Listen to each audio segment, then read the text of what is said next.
In life, when people listen to us and our decisions start affecting others, we slowly begin to believe that everything is happening because of us. And slowly, we start believing that all the good things happen because of us. This is a story about a king who gave generously, but forgot that he was not the one deciding everything in life. There once lived a king who was known for his kindness. He ruled fairly and helped anyone who came to him in need. If someone was hungry, he gave food. If someone was poor, he gave money. If someone asked for help, he never turned them away. Because of this, the people respected him deeply.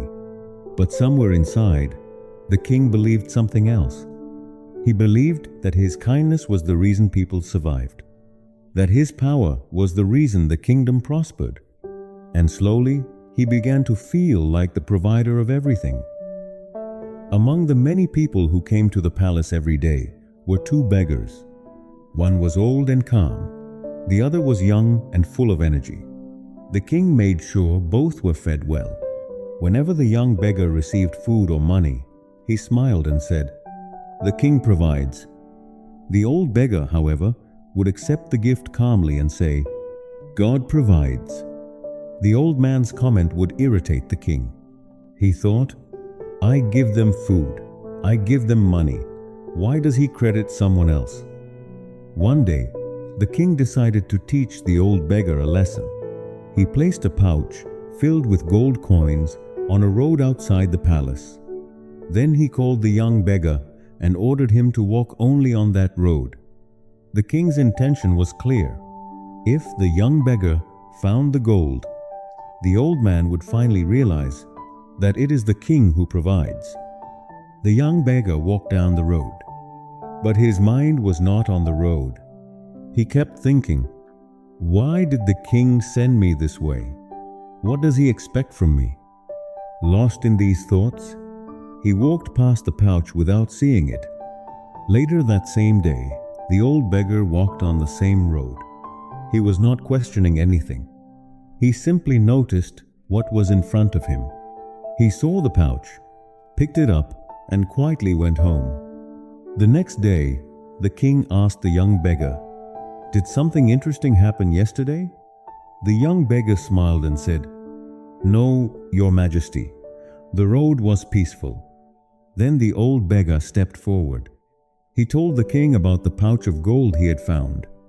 And as always, he ended with the same words, "God provides." The king was angry now, not at the beggar, but at the idea that he could not control the outcome. Determined to prove himself, the king planned again.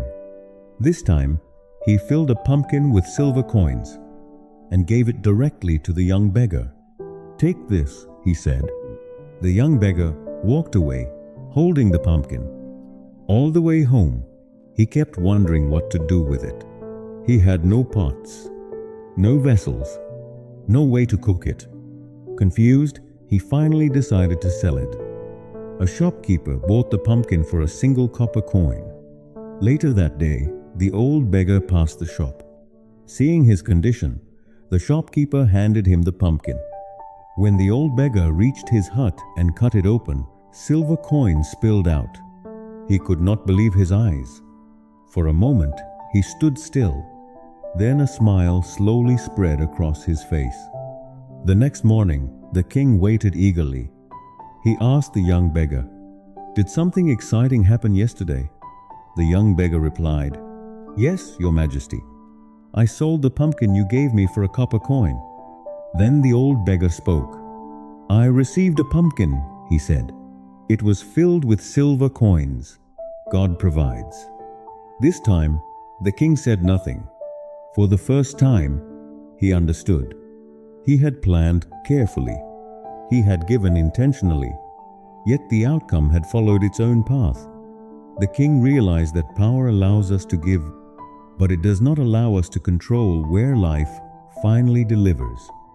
From that day on, the king ruled with the same generosity, but with far greater humility, and strangely, his kingdom grew more peaceful than ever. In life, effort matters. Intentions matter, but outcomes often move beyond our control.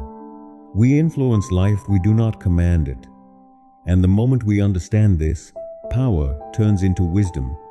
No matter how powerful we are, there are always things that will be beyond our control.